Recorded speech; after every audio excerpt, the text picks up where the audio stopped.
Okay, सो देखते हैं यहाँ पर अभी हम लोग क्या कर रहे हैं, सबट्रैक्शन ऑफ वेक्टर कैलकुलेट करेंगे। दो वेक्टर का सबट्रैक्शन कैसे निकालते हैं? तो देखो, अगर मान लिया जाए जिस तरीके से a प्लस बी निकालते थे, है ना, तो उसका एडिशन का तरीका क्या था, आपको इस तरीके से दिखाते थे एडिशन को। तो फिर सबट्रैक्शन को दिखाने का सिंपल तरीका क्या हो जाएगा, a माइनस बी। तो ये हो गया आपका सबट्रैक्शन। ठीक है, तो बेसिकली सबट्रैक्शन में करते क्या है वो समझना है। ठीक है, जैसे अगर मान लिया जाए एक वेक्टर इधर है, ठीक है, इसको हम लोग ए वेक्टर बोलेंगे, है ना। दूसरा वेक्टर क्या हो गया आपका, मान लेते हैं इधर है। ठीक है, तो अगर आपको यहाँ पर ए प्लस बी निकालना है, तो ए प्लस बी निकालने के लिए पैरेललोग्राम के कॉन्सेप्ट को हम लोग सीखे थे कि अगर दो वेक्टर का टेल यहाँ पर मिला हुआ है, तो इसको हम लोग आगे ऐसे बढ़ाएंगे, इसको भी हम लोग आगे ऐसे बढ़ाएंगे। ठीक है, अब जाकर के यहाँ पर दोनों के कॉमन टेल से चलने वाला वेक्टर, ये कॉमन टेल से चलने वाला वेक्टर जो हो जाएगा वो क्या हो जाएगा आपका a प्लस बी होगा। ठीक है, फिर हम लोग ये जानने की कोशिश करेंगे a माइनस बी होता क्या है। तो देखो, अब हम लोग को करना ये है कि इस b वेक्टर को घटाना है ना। तो इस b वेक्टर में -1 मल्टीप्लाई कर दो। तो b वेक्टर में -1 जब मल्टीप्लाई करोगे तो मैग्नीट्यूड इस वेक्टर का बदलेगा नहीं, लेकिन डायरेक्शन जस्ट रिवर्स हो जाएगा। समझ रहे हो, डायरेक्शन क्या होगा, जस्ट रिवर्स। अब अगर इन दोनों वेक्टर के बीच में एंगल थीटा है, तो फिर a और माइनस बी के बीच में एंगल कितना होगा, ये वाला, तो हो जाएगा आपका पाई माइनस थीटा। क्या हो जाएगा, pi minus theta. Right, so a minus B मतलब vector subtraction of two vector is nothing else but resultant of vector a and negative of vector b. so अगर हम a माइनस बी अगर निकालने की कोशिश करें तो a माइनस बी कौन सा होगा, तो a माइनस बी आपका होगा कोई और वेक्टर नहीं बल्कि ये वाला वेक्टर होगा। ठीक है, ये वाला वेक्टर होगा। अब ये वाला वेक्टर है क्या ये, तो देखो यहाँ पर इस तरीके से ज्वाइन किए और इस तरीके से ज्वाइन किए, है ना। तो ये हो गया आपका क्या, a माइनस बी। ठीक है, ये चीज हमको समझ में आ गया, यहां तक कोई दिक्कत नहीं है ना। अब देखो, जिस तरीके से ये नीचे वाला पैरेललोग्राम है, उसी तरीके का पैरेललोग्राम ऊपर है कि नहीं है। जिस तरीके का पैरेललोग्राम नीचे ऊपर में भी पैरेलल, क्योंकि यहां से लेकर के यहां तक का लेंथ सेम है, ये तो कॉमन साइड हो गया। और यहां से लेकर के यहां तक का लेंथ भी तो सेम होगा, क्योंकि आप -1 से मल्टीप्लाई किए हो, है ना। तो -1 से मल्टीप्लाई करने में क्या होता है, डायरेक्शन बदलता है, मैग्नीट्यूड तो नहीं बदलेगा, है ना। अगर मैग्नीट्यूड नहीं बदलेगा तो यहां से यहां तक का लेंथ भी नहीं बदलेगा। तो जैसा पैरेललोग्राम नीचे, वैसा ही पैरेललोग्राम ऊपर। राइट, तो फिर इस वेक्टर को जिसको हम लोग a माइनस बी कह रहे हैं, उसको हम पैरेलली शिफ्ट कर सकते हैं। तो पैरेलली जब शिफ्ट करोगे तो क्या इस वेक्टर को आप पैरेलली ऐसे शिफ्ट कर सकते हो ना, इस वेक्टर को पैरेलली शिफ्ट ऊपर कर दिए। ठीक है ना, तो ये हो गया आपका a माइनस बी। तो वैसे देखा जाए तो ये भी a माइनस बी हो गया और ये भी a माइनस बी हो गया। लेकिन अगर यहां पर हम शिफ्ट कर रहे हैं तो फिर उसमें एक कॉन्सेप्ट ला रहे हैं। कॉन्सेप्ट पता है क्या, कि जैसे अगर मान लिया जाए दो वेक्टर का एडिशन करना है, तो क्या करना पड़ेगा, एक वेक्टर के को इधर रखोगे, दूसरे वेक्टर को इधर रखोगे, दोनों का टेल है यहाँ पर कौन साइड हो रहा है ना। तो अब आप यहाँ पर कॉमन टेल से चलने वाला लाइन, ये जो है कॉमन टेल से चलने वाला वेक्टर, ये क्या कहलाएगा, ये आपका कॉमन टेल से चलने वाला वेक्टर जो है वो क्या कहलाएगा, a प्लस बी। ठीक है ना, और कॉमन हेड से चलने वाला, यहाँ पर वेक्टर a है, ये वेक्टर b है ना। कॉमन हेड से चलने वाला वेक्टर इस तरीके का, ये क्या कहलाएगा आपका, a माइनस बी। अब देखो, इसमें भी एक कॉन्सेप्ट है, कॉमन हेड्स को तो हम ज्वाइन कर रहे हैं, लेकिन यहाँ टेल कहां पर है, तो जो माइनस के साथ है वहां पर टेल है और यहाँ पर हेड है। ठीक है, तो अब ये चीज समझ में आ गया हम लोग को कि पैरेललोग्राम के दोनों डायगोनल, एक होगा a प्लस बी और दूसरा होगा a minus B. Is it clear to you, सबको समझ में आ गया ये चीज, ठीक है ना। तो अब हम लोग आगे बढ़ते हैं, ठीक है। अगर बात किया जाए a माइनस बी, तो यहाँ पर यही चीज कह सकते हैं ना कि a minus B is summation of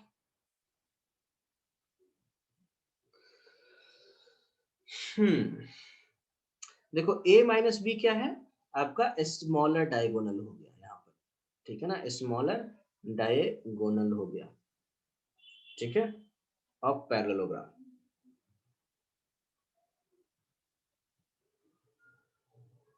चलो अब हम लोग यहाँ पर देखते हैं कि अगर मान लिया जाए वेक्टर a इधर है, ठीक है, वेक्टर b इधर था, लेकिन हम लोग को वेक्टर माइनस बी से अब लेना देना है क्योंकि a माइनस बी हम लोग निकाल रहे हैं। तो अगर इधर का एंगल थीटा, तो इधर का एंगल क्या हो जाएगा आपका पाई माइनस थीटा, है ना।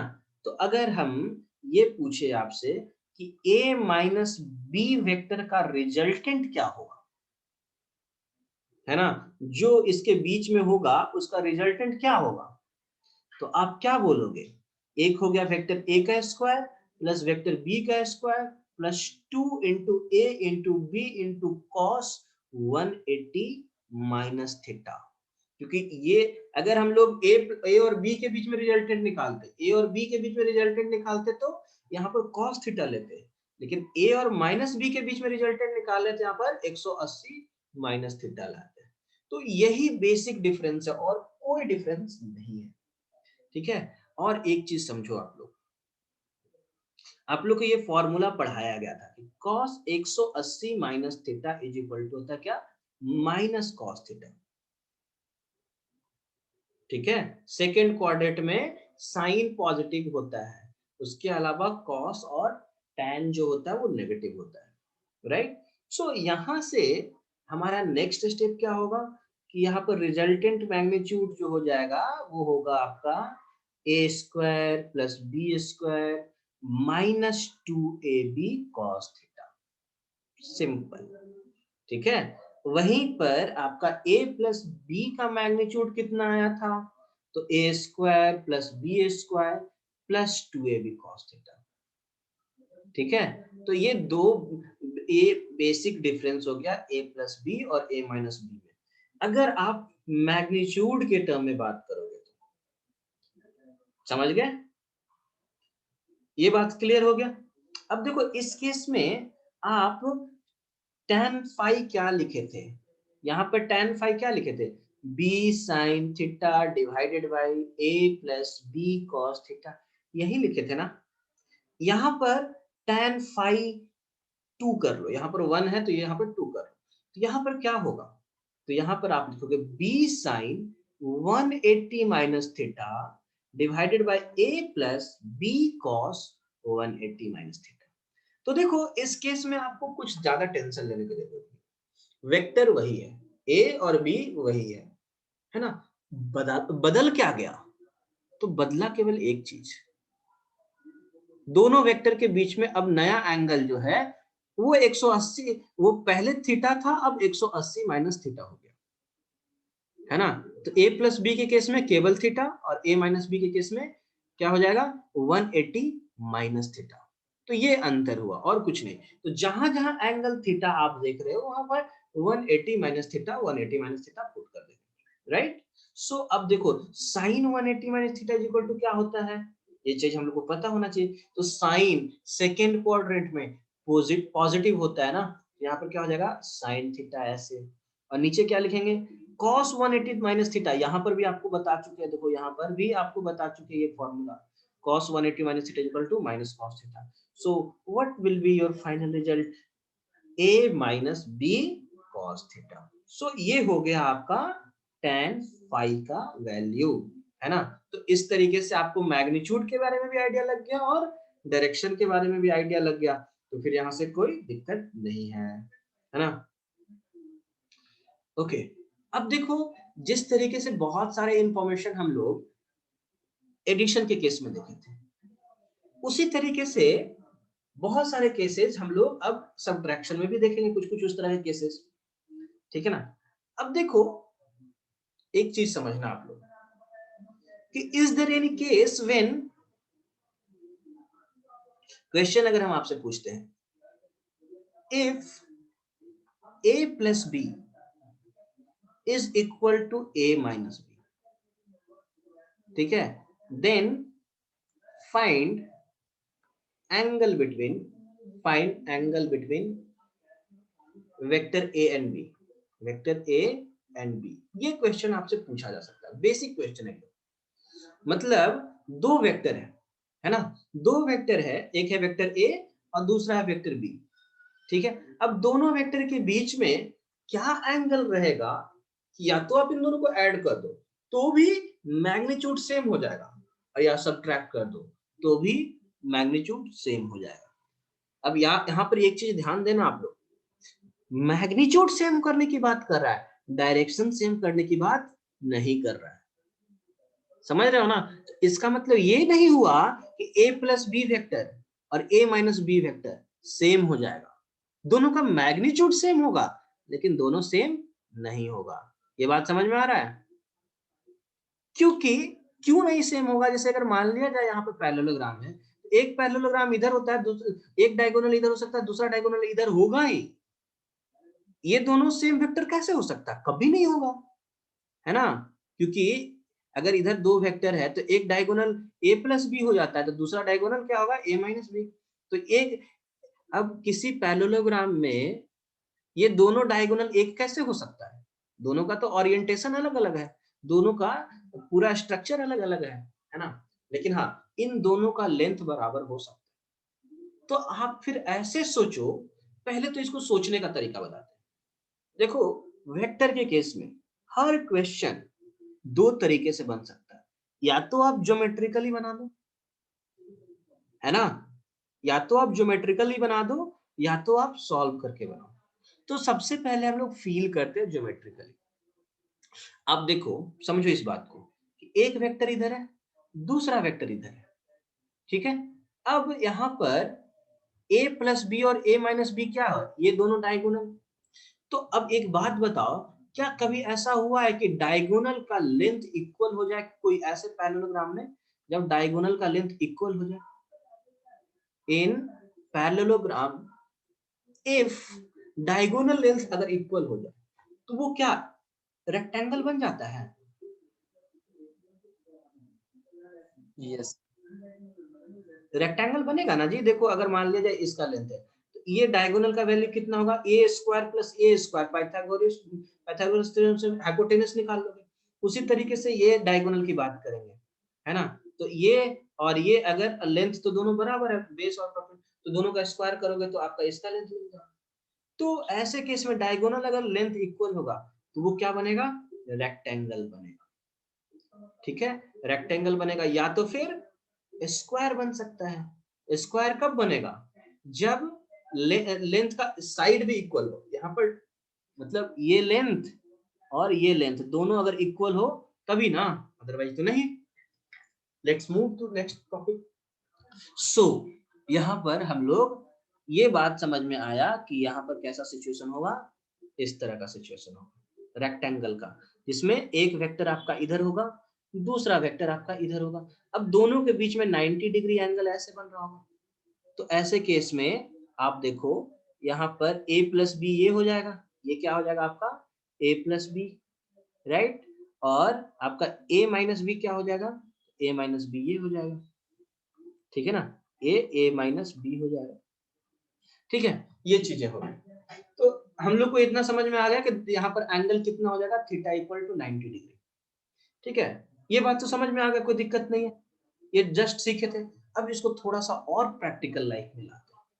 जैसे अगर मान लिया जाए वेक्टर ए इधर है, वेक्टर बी इधर है, ठीक है, दोनों के बीच में 90 डिग्री होगा, तो रिजल्टेंट का मैग्नीट्यूड कितना होगा, मतलब a प्लस बी की बात करेंगे तो क्या होगा, root over A square plus B square, simple, है ना। अगर मान लिया जाए वेक्टर ए इधर है, अब इसी वेक्टर को उल्टा कर दिए तो नीचे आ जाएगा ये माइनस बी, तो क्या अब भी एंगल दोनों के बीच में कितना है, 90 डिग्री। क्यों, क्योंकि 180 माइनस 90, करते क्या है हम लोग 180 माइनस थीटा ही करते थे ना, और वो भी तो 90 डिग्री आएगा। अब जब दो वेक्टर के बीच में एंगल 90 डिग्री होगा तो हर बार रिजल्टेंट का वैल्यू ए स्क्वायर प्लस बी स्क्वायर ही हो जाता है। तो आप देख लिए ना दोनों का मैग्नीट्यूड बराबर हो रहा है, समझ गए? ओके, तो जब ऐसा हो गया तो आप लोगों को इतना क्लियर हो गया कि दोनों वेक्टर के बीच में एंगल 90 डिग्री होता है, तो ये होता है। उल्टा करके भी हम लोग प्रूव कर लिए। लेकिन अगर आपको एग्जाम में अगर इसको प्रूव करने के लिए आ जाए तो तीसरा तरीका कि आपको a प्लस बी का वैल्यू पता है, वो कितना होता है, root over A square plus B square plus 2ab cos theta, right? और a माइनस बी का वैल्यू कितना होता है, a square plus B square minus 2ab cos theta. देखो चाहते तो हम केवल इसको सॉल्व इक्वेट करके आपको दिखा देते कि हाँ देखो बराबर बराबर हो रहा है, आंसर आ जाएगा, लेकिन मैं चाहता हूं कि आप लोगों को इसको तीनों डायमेंशन से फील करो, है ना? कि अगर एक भी तरीका आप लोगों को मैं इंटेंशन बता रहा हूं, और ये चीज आप लोग भी ध्यान देना, कोई क्वेश्चन अगर वेक्टर का आता है तो कोशिश करो पहले ज्योमेट्रिकली समझ लो, लाइन वगैरह ड्रॉ करके समझ लो। अगर वहां दिमाग लग गया तो सॉल्यूशन बहुत आसान हो जाता है। नहीं तो कुछ एग्जाम्पल के टर्म में या तो फिर एग्जाम सब चीज को मिला जुला करके आपको आंसर तक पहुंचना है, ठीक है ना? अगर कॉम्प्लिकेटेड क्वेश्चन रहा तो चलो देखते हैं यहाँ पर क्वेश्चन क्या कह रहा था आपका, a plus B is equal to a minus B.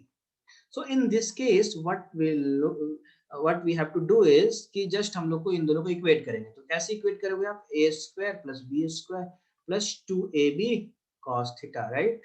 And on RHS a square plus b square minus 2ab cos theta. So first of all what we will be doing is कि दोनों को square करोगे, तो जब आप इसको square करोगे और इन्हें भी स्क्वायर करोगे तो ऊपर का जो स्क्वायर रूट है वो एलिमिनेट हो जाएगा, फिर रिलेशन क्या बचेगा, a square plus b square plus 2ab cos theta, और इधर क्या बचेगा आपका a square plus b square minus 2ab cos theta. So in this case a square can be cancelled out, b square can also be cancelled out, right? So आपके पास बचा क्या, 4ab cos theta is equal to 0। अब आप ये बोलोगे ये कैसे आया, तो ये माइनस साइन है ना यहाँ पर, ये दूसरे साइड ले जाएंगे ना तो ऐड हो जाएगा दोनों, तो 4ab cos theta equal to 0। अब यहाँ पर ना वेक्टर a 0 है ना वेक्टर b 0 है, तो फिर cos थीटा को 0 होना पड़ेगा, और cos थीटा का वैल्यू 0 कब होता है, जब दोनों वेक्टर के बीच में एंगल 90 डिग्री होता है। बात समझ में आया या नहीं आया, आ गया? चलो नाउ अब हम लोग एक और क्वेश्चन करते हैं, ठीक है? एक और क्वेश्चन करते हैं। अब इस क्वेश्चन को ना हम लोग जैसे थोड़ा ज्योमेट्रिकली अगर सॉल्व करेंगे तो ज्यादा आसान होगा। If vector a plus B is perpendicular to a minus B, ठीक है ना, देन आपसे पूछ रहा है then find the relation between क्या, vector a and vector b, है ना? वेक्टर a और वेक्टर b के बीच में क्या रिलेशन होगा ये आपको बताना है। सुनो ध्यान देना, इधर a प्लस बी और a माइनस बी की बात कर रहे हैं, दोनों परपेंडिकुलर है। अब हम लोग को सोचना स्टार्ट करना है। देखो वैसे इसको सॉल्व करोगे तो बहुत डिफिकल्ट हो जाएगा, लेकिन ज्योमेट्रिकली थोड़ा सा सोचो कि यहाँ पर ये a प्लस बी और a माइनस बी है क्या, एक ये वेक्टर है और दूसरा ये वेक्टर है ना? दूसरा ये वेक्टर है, इधर वेक्टर a अगर इधर वेक्टर b अगर आपका रहेगा तो उस केस में ये दोनों तो दोनों डायगोनल है। अब एक चीज सोचना है हम लोग को कि पैरेललोग्राम में डायगोनल परपेंडिकुलर कब होता है, रोम्बस। Rhombus, right? और रोम्बस के और प्रॉपर्टी बताओ, साइड में क्या रिलेशन होता है,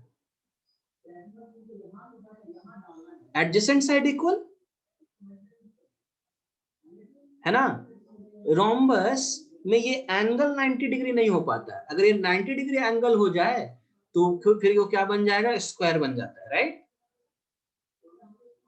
नहीं तो फिर ये एंगल जो रहता है वो आपका क्या रहता है यहाँ पर 90 डिग्री, ठीक है? सो व्हेन इन पैरेललोग्राम, ठीक है, जो क्वेश्चन हम लोग पहले अभी पूछा जा रहा था उसी का इसका सॉल्यूशन आपको बता दे रहे हैं। In parallelogram when diagonals are perpendicular, जब डायगोनल परपेंडिकुलर हो देन इट इज रोम्बस, और जब वो रोम्बस होगा, रोम्बस का क्या प्रॉपर्टी होता है, एडजेसेंट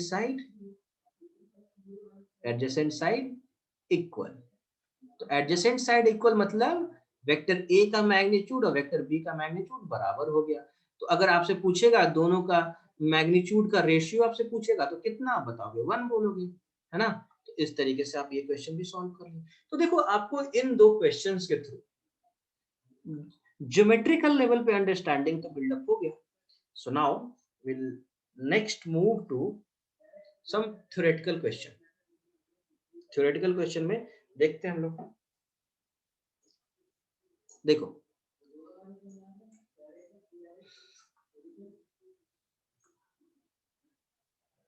ओके अब आपसे एक क्वेश्चन हम जस्ट जनरेट करके पूछते हैं आपसे, ठीक है ना, कि अगर a प्लस बी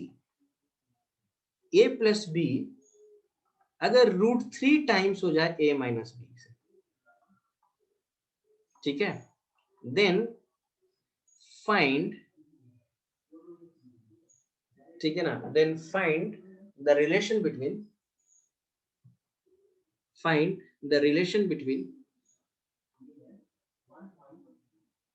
ठीक है, फाइंड द रिलेशन बिटवीन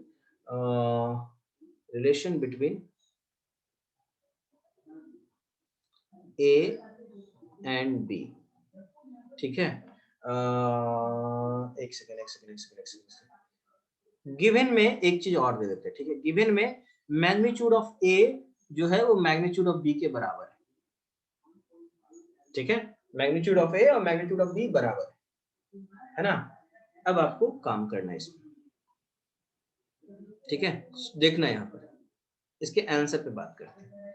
इसके जगह पे आप क्या लिखोगे, a प्लस बी की जगह पे क्या लिखोगे, √a² plus b² plus 2ab cos theta, ठीक है।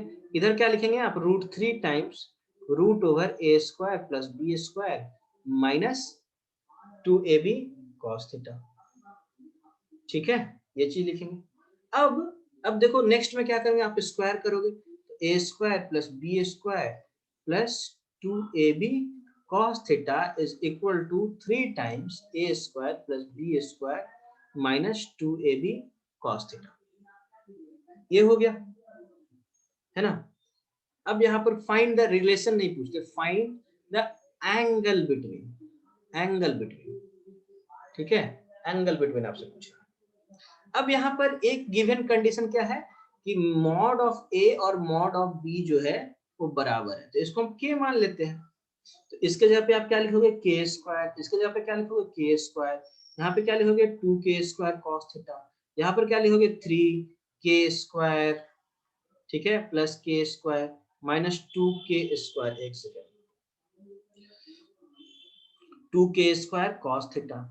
आगे क्या बढ़ेगा, बढ़ते बढ़ते चलेंगे, देखो तो यहाँ से हम लोग यहाँ पर क्या मिलेगा, 2k² into 1 plus cos theta, दूसरे साइड में क्या मिलेगा 3, और यहाँ पर भी 2 इंटू k² कॉमन आ जाएगा, इंटू 1 माइनस cos थीटा, ठीक है।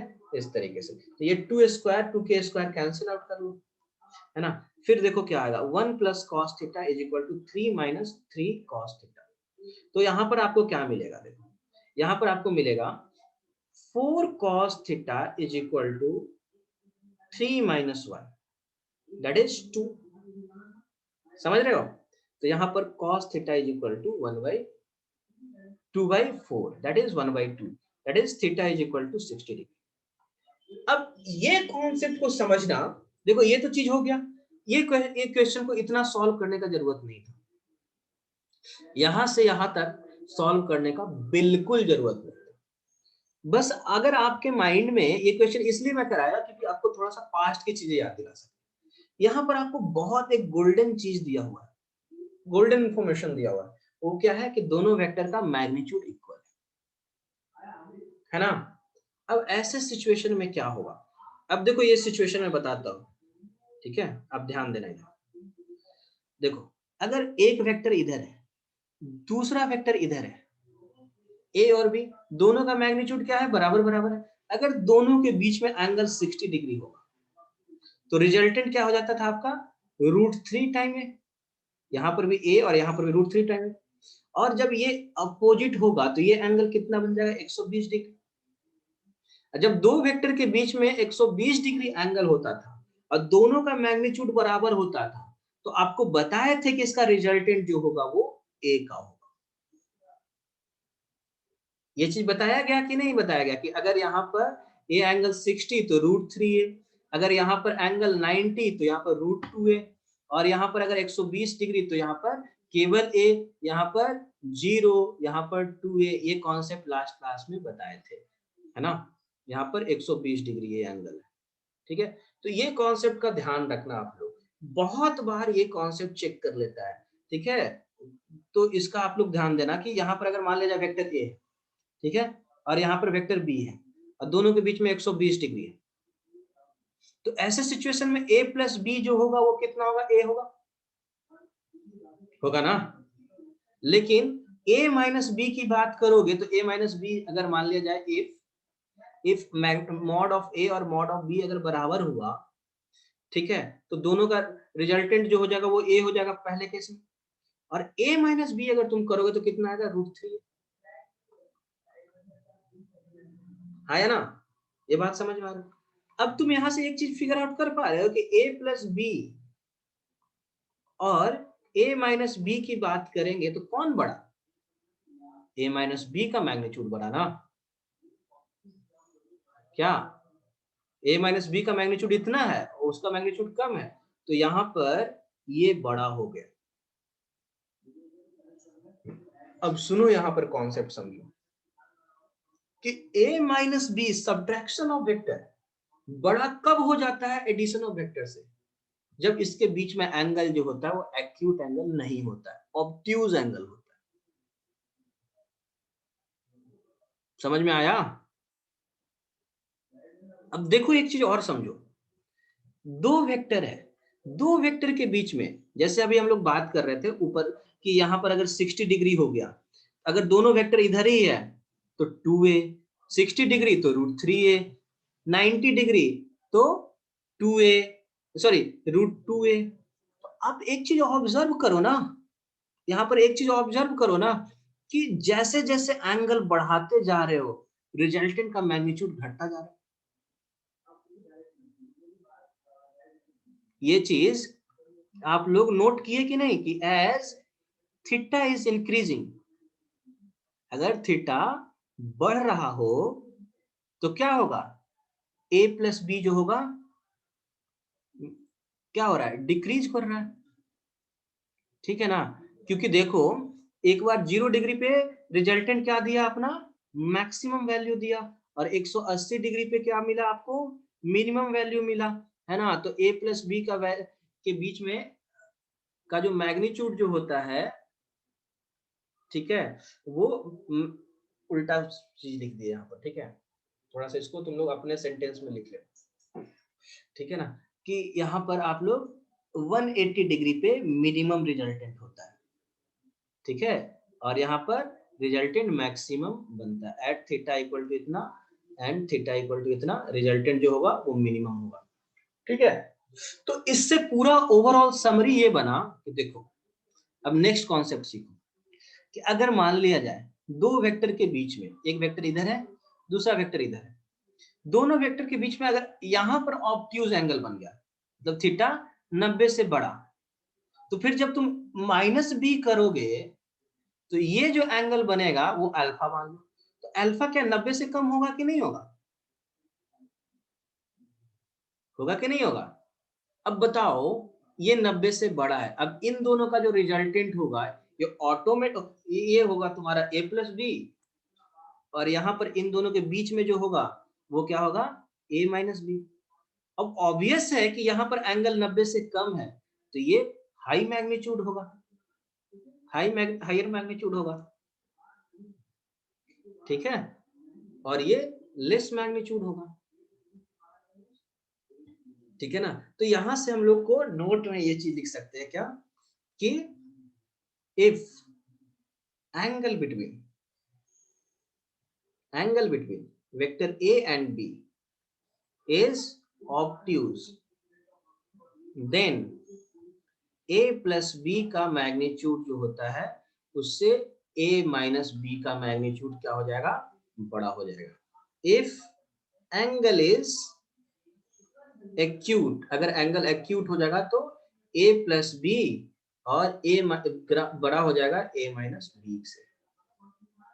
ठीक है, इस तरीके से है ना.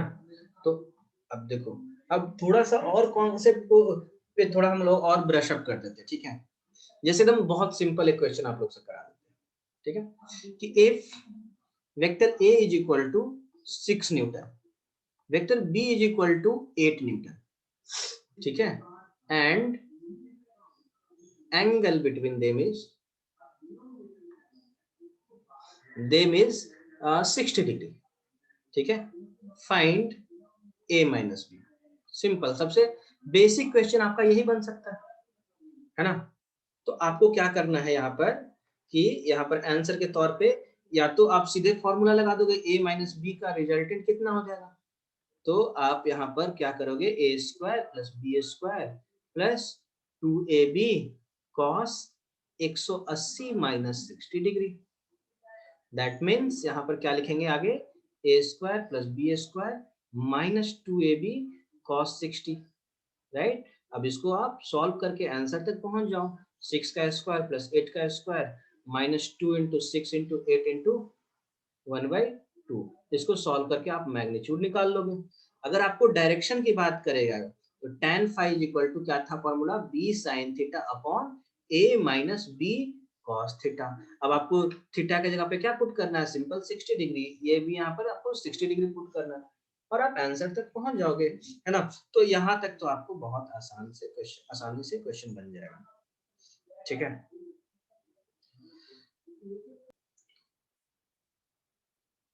देखो अगर इस तरह का क्वेश्चन आ जाए, ठीक है ना, जिसमें आपको लगता है कि कैलकुलेशन थोड़ा डिफिकल्ट होगा, तो उसको थोड़ा सा आप ज्योमेट्रिकली फील करो. जैसे यहाँ पर एक क्वेश्चन बोला कि एंगल P और P प्लस क्यू और P माइनस क्यू के बीच में एंगल. तो यहाँ पर आपको ये P वेक्टर हो गया और ये आपके लिए क्या रहेगा, Q वेक्टर. ठीक है, तो फिर आपका P प्लस क्यू कौन होगा, P प्लस क्यू जो होगा वो आपका ये होगा, P प्लस क्यू ये होगा. फिर P माइनस क्यू कौन होगा, तो P माइनस क्यू ये होगा. ठीक है, ये हो जाएगा आपका क्या, वेक्टर P माइनस क्यू. अब हम लोग को ये जानने की कोशिश करना है कि इन दोनों वेक्टर का रिजल्टेंट किधर होगा. ठीक है, इन दोनों वेक्टर का रिजल्टेंट क्या होगा, है ना. तो सबसे इंपॉर्टेंट चीज ये कि ये एंगल कितना हो रहा है, ये एंगल कितना हो रहा है. ठीक है, और अब यहाँ पर थोड़ा सा समझने का जरूरत ये भी होगा कि देखो, अगर बात करेंगे कि इन दोनों का रिजल्टेंट किधर होगा, अगर मान लेते ये ज्यादा, ठीक है, जैसे तुम ऐसे समझो P plus Q plus P minus Q, अगर इसको सॉल्व करोगे तो क्या मिलेगा, 2P plus Q minus Q. ये दोनों कैंसिल आउट करें क्या, 2P ही मिलेगा ना. समझ रहे हो कि नहीं समझ रहे हो. यहां पर अगर मान लिया जाए इन दोनों को लेकर के अगर आगे आप बढ़ाओगे ऐसे, ठीक है, इन दोनों को लेकर के आप आगे बढ़ाओगे ऐसे, तो आपको इसी तरीके का कुछ सिचुएशन मिलेगा, है ना. तो आपके लिए ये डायगोनल की तरह काम करेगा ऐसे. तो ये हो जाएगा आपका रिजल्टेंट. अब रिजल्टेंट, इन दोनों का रिजल्टेंट ये हो गया, जिसका मैग्नीट्यूड कितना हो जाएगा, 2P. रिजल्टेंट कितना हो जाएगा, magnitude 2P. At the same time दोनों के बीच का एंगल